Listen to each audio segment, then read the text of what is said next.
Assalamualaikum selamat datang kembali di Guru Gembel Channel. Papua adalah salah satu pulau paling besar di dunia dan luar biasanya memiliki banyak sekali keunikan-keunikan. Di antaranya adalah bahwa Papua itu adalah pulau besar dengan penduduk yang paling sedikit. Karena itu, maka sebagian besar wilayahnya itu tertutup hutan belantara yang tidak terjamah oleh manusia.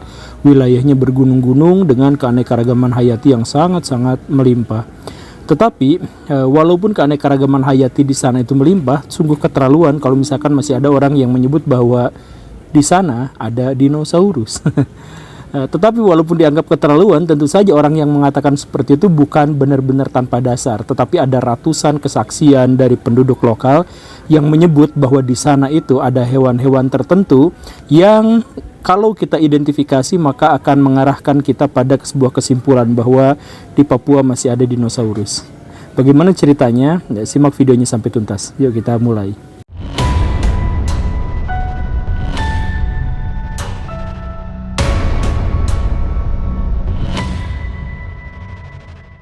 Pada bulan Maret 2004, sekelompok warga yang sedang ngerumpi di depan rumah itu tiba-tiba dikagetkan oleh sosok makhluk yang tiba-tiba keluar dari rawa-rawa di sekitar wilayah Kokopo.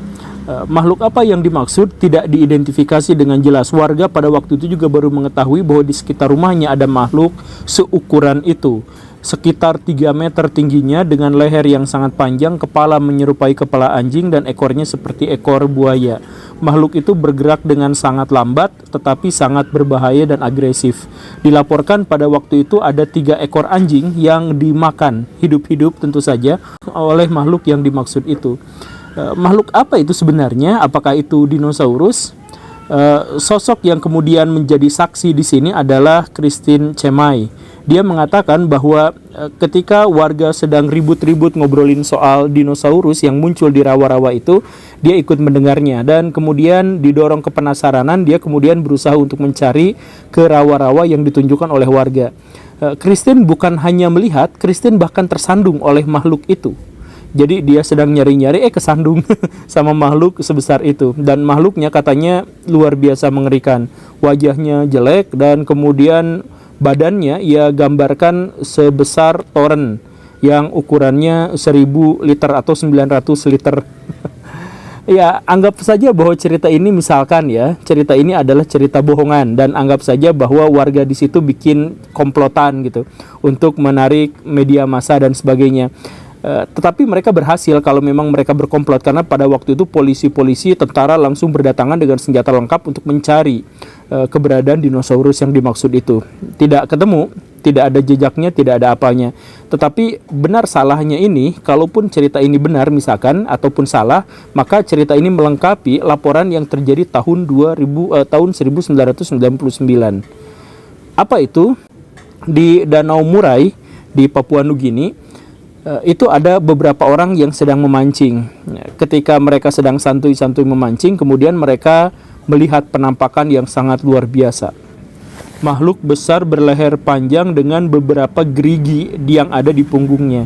Laporan ini tidak terlalu jelas karena orang yang melihatnya berasal dari jarak jauh, tetapi keesokan harinya seorang pendeta, seorang misionaris di sana itu mewartakan bahwa dia sendiri melihat dengan mata kepalanya sendiri di Danau Murai ada makhluk yang sangat besar yang sedang berenang dan kemudian naik ke daratan. Bagaimana deskripsinya? Digambarkan kurang lebihnya seperti ini. Kepalanya seperti sapi, ekornya seperti buaya. Badannya sangat besar dengan kaki-kaki yang kokoh seukuran batang pohon kelapa. Katanya digambarkan seperti itu. Kemudian kulitnya sangat kasar seperti kulit buaya dan ada beberapa tanduk-tanduk yang seperti berlian di punggung besarnya. Makhluk ini juga ketahuan memiliki gigi-gigi yang sangat tajam seukuran jari manusia dan matanya relatif besar untuk ukuran kepalanya. Kurang lebihnya seperti itu. Apakah penampakan tahun 1999 yang dimaksud ini sama seperti yang terjadi tahun 2004, kita tidak tahu, tetapi banyak di antara deskripsi-deskripsi itu yang serupa. Misalkan lehernya panjang, kemudian warnanya coklat, kasar, dan lain sebagainya. Sedikit perbedaan itu nampak pada kepalanya, yang satu menyebut mirip sapi, yang satu lagi mirip anjing. Yang satu mengatakan bahwa memiliki gigi-gigi yang tajam, yang satu lagi tidak ada laporan terkait dengan hal itu. Tetapi deskripsi yang berbeda dan minor itu ya sebenarnya kan maksudnya kepala sapi sama kepala anjing kalau misalkan jaraknya agak jauh mungkin dideskripsikan sama gitu. Mungkin seperti itu. Jadi apakah kesimpulannya mengarahkan kita pada bahwa di sana memang ada sauropod, ada dinosaurus berkaki 4 berleher panjang seperti yang di film-film itu, dan apakah ukurannya memang sebesar itu? Saya harus katakan bahwa dua laporan ini bukan dua laporan yang berdiri sendiri, tetapi ada ratusan laporan atau ada ratusan warga yang telah melaporkan bahwa mereka pernah melihat dinosaurus di Papua. Laporan yang paling dramatis dilaporkan tahun 2012, tetapi kejadiannya mengacu pada apa yang terjadi pada tahun 1995. Pada waktu itu ada seorang pemuda yang sedang berenang di selatan Papua Nugini, di pantainya itu. Ketika dia sedang berenang untuk mencari ikan, dia mendengar suara yang sangat kuat. Ketika dia menoleh ke belakang, ternyata di situ ada makhluk yang ukurannya sangat besar, yang dia gambarkan panjangnya saja 5 meter dengan leher yang sangat panjang, dengan ekor yang sangat kuat, dan dengan ada seperti gergaji di punggungnya. Jadi deskripsinya lagi-lagi sama seperti itu. Dia melihat dari jarak 5 meter di dalam perairan. Jadi baik dirinya maupun si dinosaurus yang dimaksud itu sama-sama sedang menyelam di air yang sangat dangkal, sehingga beberapa bagian tubuhnya dari dinosaurus itu mencuat ke atas. Ini adalah penampakan yang paling jelas karena jaraknya 5 meter, dan di antara semua deskripsinya sebagian besar sama, kecuali pemuda ini menyebut deskripsi di kepalanya itu berbeda. Dia menyebut bahwa kepalanya itu terlalu kecil untuk ukuran tubuhnya yang sangat besar, dan bentuk kepalanya itu menyerupai kepala ular atau kepala kadal. Tidak ada penjelasan terkait dengan bagaimana telinganya, bagaimana matanya, dan bagaimana giginya, tetapi deskripsi itu sudah cukup untuk memberikan kepada kita gambaran bahwa ini memang makhluk sauropod atau yang serupa dengan itu. Dan beberapa gambaran-gambaran yang lain ternyata juga identik seperti yang dilaporkan jauh-jauh hari sebelumnya. Kemudian laporan ini juga melengkapi kejadian tahun 2007. Jadi di tempat yang sama di pantai selatan Papua Nugini itu, tahun 2007 ada 3 orang yang sedang memancing di kawasan pantai yang sangat dangkal. Nah, di situ dia menyaksikan, 3 orang ini menyaksikan makhluk yang ukurannya sangat besar dengan deskripsi yang sepenuhnya sama dengan laporan-laporan sebelumnya, termasuk warnanya. Yang sedikit membedakan adalah bahwa di tahun 2007 dari jarak 50 meter, para saksi itu memperkirakan bahwa makhluk itu dari kepala sampai punggung itu panjangnya saja 8 meter, belum masuk ekornya. Jadi makhluk yang ini adalah makhluk yang lebih besar. Entah ini adalah makhluk yang sama tapi sudah tumbuh lebih besar, ataukah ini adalah makhluk yang berbeda yang ukurannya lebih besar. Kita tidak mengetahui, tetapi yang jelas deskripsinya itu persis sama seperti yang digambarkan sebelumnya. Sejak tahun 1999 sampai tahun 2007 itu ada lebih dari 10 laporan terkait dengan kemunculan dinosaurus yang serupa seperti ini. Tapi di sini ada sesuatu yang janggal, bisa dikatakan sesuatu yang aneh. Jadi keanehan di atas keanehan. Warga Papua itu tidak mengenal makhluk ini. Jadi ketika mereka menampakkan diri, warga Papua itu kaget. Artinya makhluk-makhluk ini tidak pernah ada pada generasi sebelumnya dan sebelumnya lagi. Sebab kalau ada, pasti ada, minimal ada folklornya, ada cerita rakyatnya, kan begitu ya. Jadi orang-orang di masa lampau atau orang zaman sekarang tapi yang masih sangat tradisional, ketika mereka menemukan atau mengidentifikasi satu hewan tertentu yang cukup unik, maka mereka biasanya menciptakan satu cerita tertentu, atau nyanyian, atau tarian, atau sistem kepercayaan dan sebagainya. Tetapi ini tidak ada laporan, bahkan warga tidak memberinya nama, dan ketika ada penampakan-penampakan seperti itu, warga kaget, ketakutan, dan sebagian di antara mereka justru menyebut itu dinosaurus, yang menunjukkan bahwa makhluk ini baru ada di Papua Nugini atau di Papua secara keseluruhan baru-baru ini. Berarti kalau misalkan baru-baru ini, berarti sebelumnya mereka ada di mana? Saya sebut cerita ini adalah sebuah keanehan di atas keanehan karena di Papua itu sebenarnya ada makhluk juga yang diidentifikasi atau yang diperkirakan bagian dari dinosaurus atau makhluk yang hidup sejaman dengan dinosaurus, tetapi dia sudah memiliki tempat di folklor masyarakat, yaitu Ropen. Ropen itu adalah bahasa orang-orang Papua untuk menyebut makhluk berukuran besar, berbentuk burung, dengan bagian kepala yang sangat menonjol di belakangnya, dan deskripsi-deskripsi berikutnya yang serupa dengan pterodaktil. Nah, dengan disebutnya bahwa makhluk ini Ropen, atau di beberapa daerah disebutnya Indava, atau di tempat yang lain juga disebut sebagai Duas, menunjukkan bahwa makhluk ini memang sudah ada jauh-jauh hari sebelumnya. Dan memang makhluk yang kita sebut sebagai Ropen itu pertama kali dilaporkan pada tahun 1938. Jadi makhluk ini digambarkan kurang lebihnya paruhnya panjang, kemudian di belakang kepalanya ada sesuatu yang juga sangat panjang, bentang sayapnya sangat besar, tapi yang menjadi fokus perhatian dari orang-orang pedalaman Papua itu adalah ekornya yang panjang itu pada ujungnya ada berbentuk seperti berlian itu yang menyala. Entah menyala yang dimaksud itu memang menyala, atau menyala yang dimaksud itu adalah ekornya reflektor gitu. Jadi memantulkan cahaya, entah bagaimana, tapi digambarkan selalu seperti itu. Walaupun catatan pertama itu terjadi pada tahun 1938, di mana digambarkan ada cahaya-cahaya aneh yang terbang di angkasa, yang diidentifikasi bahwa itu adalah ekornya, tetapi catatan yang paling serius itu terjadi tahun 1994 oleh seorang yang bernama Hawkinson. Dia itu adalah seorang tentara Perang Dunia II yang bertemu dengan Ropen ini tahun 1944. Jadi kejadiannya adalah ketika dia selesai berperang atau di sekitaran itu, dia ada di gunung, ada di hutan, di semak-semak bersama dua orang temannya, dua-duanya juga tentara. Pada waktu itu mereka curiga dan ketakutan karena tiba-tiba semak-semak di sekitar situ bergerak, dan tak lama kemudian dari semak-semak itu muncul makhluk yang berlari dengan sangat cepat. Berlari bukan mengejar mereka, tapi berlari untuk terbang. Jadi dia melangkah sampai 20 kali langkah, kemudian dia mengepakkan sayapnya dan akhirnya terbang dalam sudut dilaporkan sekitar 30 derajat. Bagaimana penggambarannya?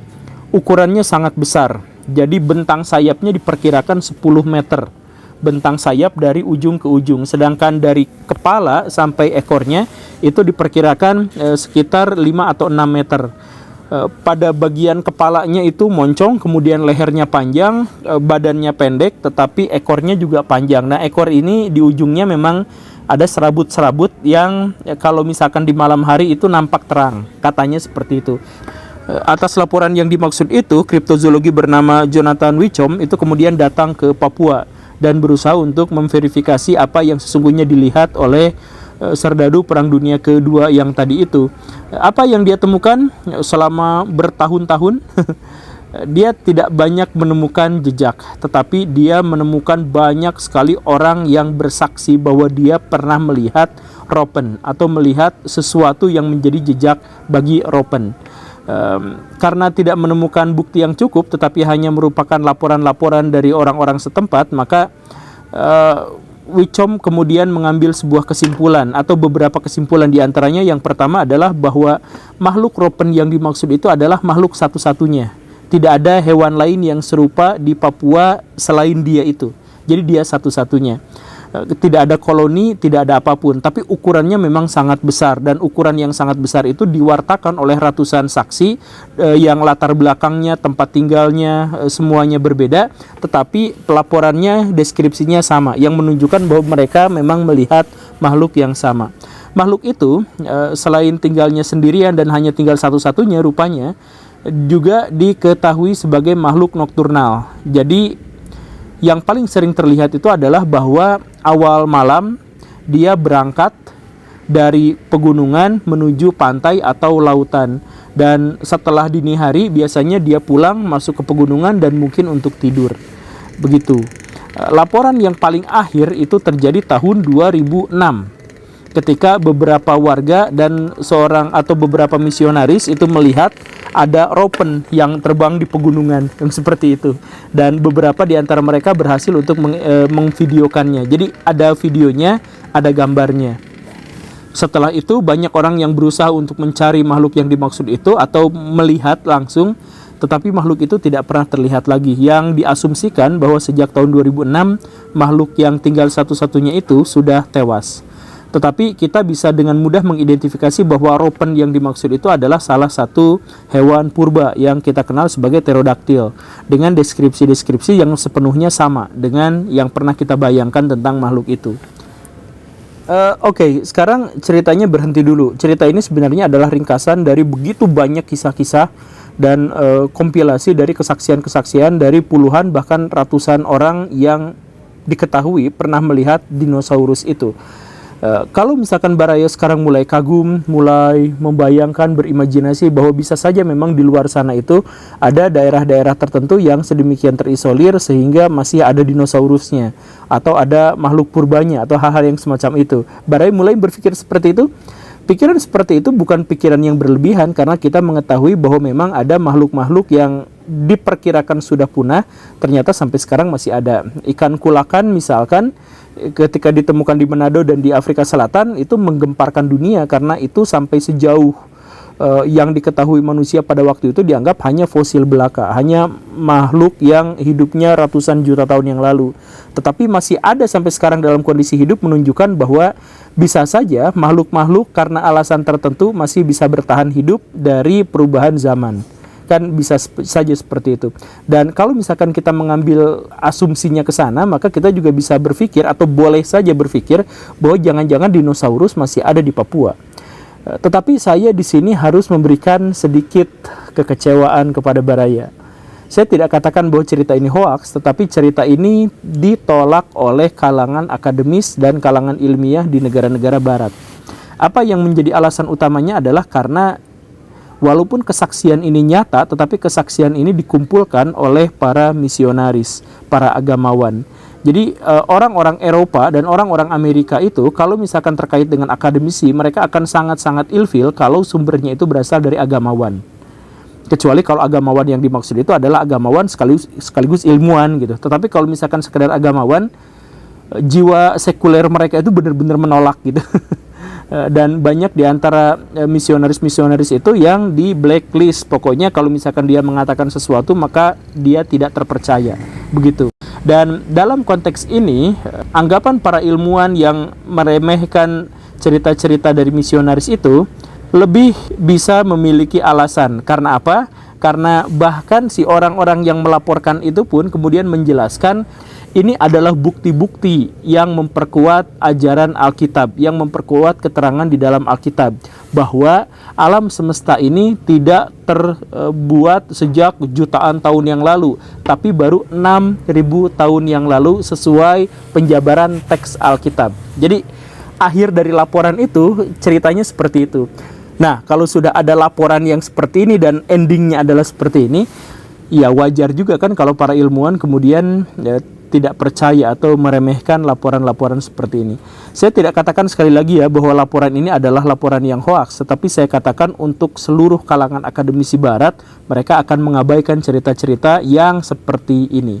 Baraya dipersilahkan mau percaya atau tidak, karena pada faktanya Baraya percaya atau tidak itu tidak akan mengurangi kegantengan saya.